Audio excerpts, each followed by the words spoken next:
유소년 축구, 학교 축구는 안 됩니다. 학원 축구, 클럽 축구로 가야 합니다. Okay, let's go. 구조적으로 고일 수밖에 없는 학교 축구가 유소년 축구를 이끄는 한 우리나라의 유소년 축구는 한계가 명확합니다. 그리고 그 한계는 지금 여기에서 한 발짝도 나갈 수 없습니다. 학연, 결과주의, 성과와 상관없는 직업의 안정성 등 구조적으로 부패하기 쉬운 구조. 하지만 이 구조가 아니더라도 학교 축구 시스템은 미래가 없습니다. 클럽들이 리그를 만들어 운영하고 협회가 이를 지원해 줘야 합니다. 이게 안 된다면 솔직히 어떤 레전드가 한국 시스템을 어떻게 바꿔놓든 큰 효과가 없을 거라고 생각합니다.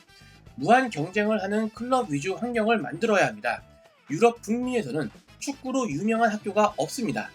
아스날 유스, 바르사 유스는 들어봤어도 앤드류 하이스쿨, 템플턴 하이스쿨 이런 축구팀들 들어보셨나요? 클럽을 잘못 운영하면 코치들을 내보내야 하고 문을 닫아야 하는 클럽들이 서로 무한 경쟁을 해야 합니다. 시민구단 만들 돈으로 인조구장 10개씩 만들어서 거기에서 매주 토요일, 일요일은 클럽 축구 리그를 돌려야 합니다. 그럼 왜 학교 축구는 안 되고 클럽 축구, 학원 축구로 가야 하는지 말씀드리겠습니다. 학교 축구가 안 되는 이유, 부패, 학연 같은 건 저는 다루지 않겠습니다. 철저하게 구조적으로 왜 학교 축구가 안 되는지만 말씀드리겠습니다.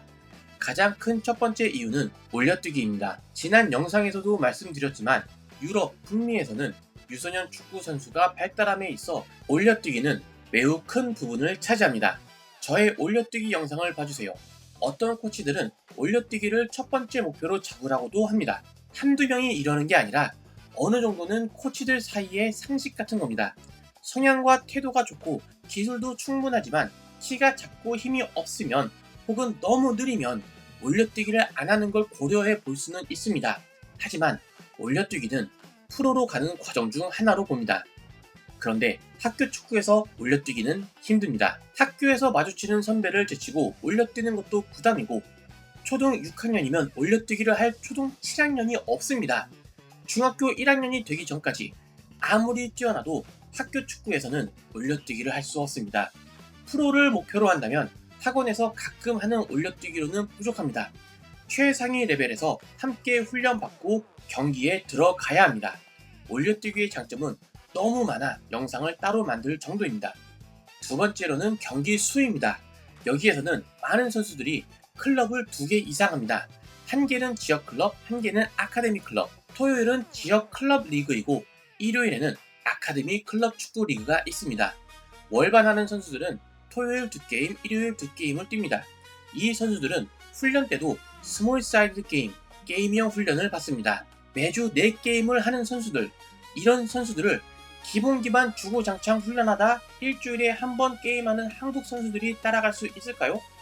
경기 운영, 경기력, 게임 속도 등 한국 선수들이 따라갈 수 있을까요? 한국에서 외국에 나가 경기할 때 그 나이 때 잘하는 선수들은 다 월반하고 없는 거 이제는 다 아시잖아요. 그런데 이게 학교로 묶여 있으면 일주일에 1게임이 전부입니다. 우리 선수들이 일주일에 1경기 뛰는 동안 외국에서는 8살 아이가 일주일에 4경기를 뛰고 있습니다. 아동학대 아닙니다. 아이들은 회복이 빨라서 이렇게 뛸 수 있습니다. 2시간, 3시간 텀 주고 하프타임 때 오렌지 주면 뜁니다. 우리 어렸을 때 점심시간에 얼음땡 40분 하고 학교 끝나고 골목에서 축구 2시간씩 했었잖아요? 저만 방학 때 아침에 나가서 하루 종일 뛰어놀다 해 떨어지면 집에 들어갔었나요?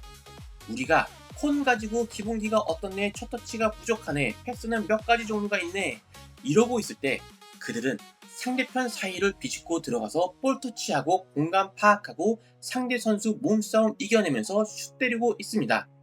볼리TV에서 다시 소개했던 이강인 선수의 영상을 보면 이미 10년 전부터 유럽은 이렇게 선수들을 키워왔었습니다. 이강인 때부터라고 생각하시나요?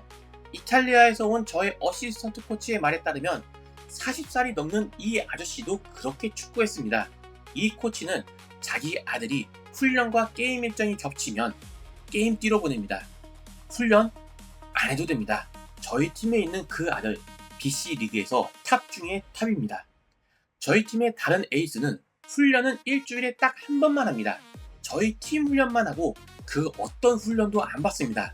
가끔 일주일 캠프 같은 건 합니다. 그런데 팀 훈련 1회 외에는 아무 훈련도 안 받습니다. 엄마가 공부해야 한다고 축구는 일주일에 2번만 하라고 합니다. 그래서 이 친구는 학교에서 점심시간, 쉬는 시간에 2~3살 많은 형들이랑 매일 축구합니다. 등하교를 드리블하면서 갑니다. 그런데 여전히 기본기는 없습니다. 이 선수 역시 리그 탑급 선수입니다. 크로켓타 못합니다. 사다리 드릴 못합니다. 왼발 드리블 못합니다. 트래핑 아직도 발에 아무데로나 받습니다. 패스 발끝 안 세웁니다. V컷 못합니다. 그런데 이 선수가 다음 시즌 완전 월반이 승인되어 저희 팀을 떠나야 할 수도 있는 상황입니다. 내년에는 2살 월반 노리고 있습니다. 선수의 아빠는 우리 팀에 낫겠다고 하고 저는 올라가라고 합니다. 이 선수가 주로 하는 건 시합입니다. 자기 연령팀 한 게임, 상위 연령팀 한 게임을 무조건 나갑니다. 아빠는 어떻게든 경기 뛰기려고 대회란 대회는 다 참석하고 다른 팀들과 친선 경기를 열심히 찾습니다. 엄마가 훈련은 못하게 해도 게임은 뛰게 해줍니다. 게임 수를 늘려야 합니다. 엄마도 게임이 중요한 건 아십니다. 남들 다 어떻게든 일주일에 2~3게임 뛰려고 하는데 우리나라는 일주일에 한 게임씩 워라밸 맞추는 것도 아니고 충라벨 맞춰가며 하고 있습니다. 세 번째는 코치당 선수 수입니다. 저는 개인적으로 코치당 선수 수가 8명이 넘어가면 그 클럽은 다시는 안 갑니다. 돈 냈어도 훈련 안 갑니다. PSG를 그래서 안 갔고 레알 마드리드 캠프를 그래서 안 갔습니다. 여기에서는 그라스루트 스탠다드라는 게 있습니다. 아카데미가 아닌 일반 지역 클럽들이 따라야 하는 룰 같은 겁니다. 강제성은 없지만 이걸 지키지 않으면 클럽 라이센스의 레벨이 떨어질 수 있습니다. 이 그라스루트에는 나이별로 코치 선수 비율을 정해놨습니다. UA, U9의 경우 코치 1명당 선수가 10명을 넘으면 안 됩니다. 실제 훈련을 보면 이유를 정확히 알 수 있습니다. 코치가 감당이 안 됩니다. 디테일을 잡아줄 수 없고 선수들의 볼터치 횟수는 매우 줄어듭니다. 부상 위험도 커집니다. 하지만 학교는 정해진 코치 수가 있습니다. 많으면 한 학교에 4명 정도의 코치진이 있는 걸로 아는데 골키퍼 코치 1명 빠지면 3명, 감독이 훈련에 적극적으로 참여하지 않으면 2명이네요. 학년당 10명의 선수만 있어도 코치당 15명입니다. 이걸 클럽이나 학원으로 바꾸면 나아질까요? 나아집니다. 돈을 벌기 위해 더 좋은 선수를 데리고 오고 더 좋은 성적을 내기 위해 서로가 무한 경쟁을 하며 코치 선수 비율을 조정합니다. 더 좋은 코치에게는 더 많은 학생들이 몰릴 테고 그렇지 않은 코치는 직업을 잃을 겁니다. 코치의 질과 수에 따라 학원비를 올리면 해결됩니다. 냉정한 자본주의이지만 유소년 축구 발전의 한 축이 되어줍니다. 매년 스페인 축구 유학을 가는 것보다 훨씬 저렴하고 접근성이 좋아집니다. 네 번째는 부모들이 아이들의 훈련을 지켜볼 수 있다는 겁니다. 학교팀은 아무래도 부모가 아이의 훈련을 지켜볼 수 없습니다. 합숙이라도 하면 하루 종일 대체 뭐를 하고 다니는지 볼 수 없습니다. 코치가 어떻게 훈련을 시키는지 알 수 없습니다. 그래서 결국에는 대회 성적이 명문인지를 판단하는 가장 중요한 기준이 됩니다. 하지만 클럽과 학원은 부모들이 언제든 훈련을 참관할 수 있습니다. 내 아이가 3분 동안 줄 서 있다가 10초 볼 만지고 다시 줄을 서는지, 훈련을 집중해서 하지 않고 대충 하고 있는지, 코치가 대충 하는 우리 아들을 혼을 내는지, 아무리 명문이라도 지금 내 아이의 나이대 팀이 열심히 하고 있는지, 축구는 잘하는데 팀에서 다른 아이들을 괴롭히는 아이는 없는지, 특히 초등 저학년 아이들은 이런 걸 판단할 수 없습니다. 줄 서서 친구와 농담하는 게 좋고 누가 괴롭혀도 정확하게 목소리를 내지 못합니다. 우리나라의 많은 코치들이 부모들은 선수를 코치에게 맡기라고만 합니다. 하지만 부모가 많이 개입해 훌륭한 선수를 키워낸 사례도 상당히 많습니다. 베컴, 램파드, 웨데고르, 주드 벨링엄 등은 그들이 프로가 되는데 부모들의 역할이 컸습니다. 훈련을 함께한 부모도 있고 피드백을 준 부모도 있고 많은 유형이 있습니다. 이 부모들의 공통점은 뭘까요? 저는 태도라고 생각합니다. 훈련에 임하는 태도, 경기에 임하는 태도, 이들의 부모들은 모두 태도를 강조했습니다. 여기서 주의할 점은 부모가 선수들을 축구를 하라고 푸시한 게 아니라는 겁니다. 선수들은 모두 축구를 너무 하고 싶어 했습니다. 그리고 부모들은 그들이 축구를 계속하려면 태도를 바르게 가져야 한다는 기준을 정해준 겁니다. 조금 심하게 말하면 너 축구 그렇게 하려면 하지 마 입니다. 축구는 못해도 됩니다. 하지만 훈련 태도, 경기 태도, 심지어 일상생활에서의 태도마저 좋지 않다면 그때는 옐로카드입니다. 우리 아이가 훈련 때 슬렁슬렁 하고 있는 걸 코치들이 한 명 한 명 체크하며 피드백을 주고 동기부여를 해주나요? 순발력 훈련은 첫 두 발에 힘의 100%를 사용하는 게 중요합니다. 내 아이 순발력 훈련 때 첫 발, 온몸의 힘을 다 짜내어 뛰나요? 그게 아니면 순발력 훈련은 거의 효과가 없습니다.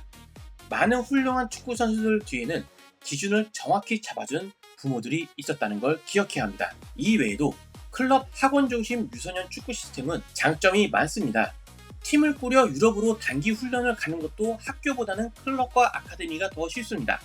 학교는 코치가 매 3년마다 바뀌고 흐름이 끊기는 데 반해 클럽과 아카데미는 철학과 시스템의 연속성을 이어가기 훨씬 수월합니다. 선수 개인별 장기 계획도 이어가기가 더 쉽습니다. 초등학교에서 중학교, 중학교에서 고등학교로 넘어가면서 팀에 새롭게 적응할 필요가 없습니다. 더 다양한 전문 인력 확보가 용이합니다. 클럽의 철학에 따라 어떤 클럽은 스포츠 의학을 공부했던 전문가를 코치로 고용할 수 있고 어떤 클럽은 유럽에서 유소년 경험이 있었던 코치만 고용할 수도 있는 겁니다. 선수도 마찬가지입니다. 태도가 좋지 않거나 발전 가능성이 없다고 느껴지면 언제든 방출할 수 있습니다. 선수 한 명의 방출로 팀 분위기 전체가 살아나기도 합니다. 그리고 선수는 이렇게 방출되더라도 다른 클럽과 학원에서 두 번째, 세 번째 기회를 얻을 수 있습니다. 학교에서의 방출과 학원에서의 방출은 많이 다릅니다. 학교 축구는 장점보다 단점이 너무 많습니다. 대부분의 축구 선진국들은 모두 클럽 축구 위주입니다. 우리나라도 따라가야 한다고 생각합니다. 지금은 혼자 외길을 걸으며 창의적인 길을 찾기보다는 이미 저 멀리 앞서간 나라들이 많으니 그 나라들의 시스템을 먼저 받아들여야 한다고 생각합니다.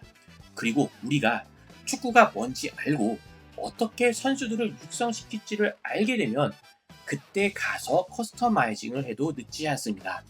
아이들의 미래를 도박에 맡기면 안 됩니다. 오늘은 여기까지 하겠습니다. 오늘도 행복 축구하세요.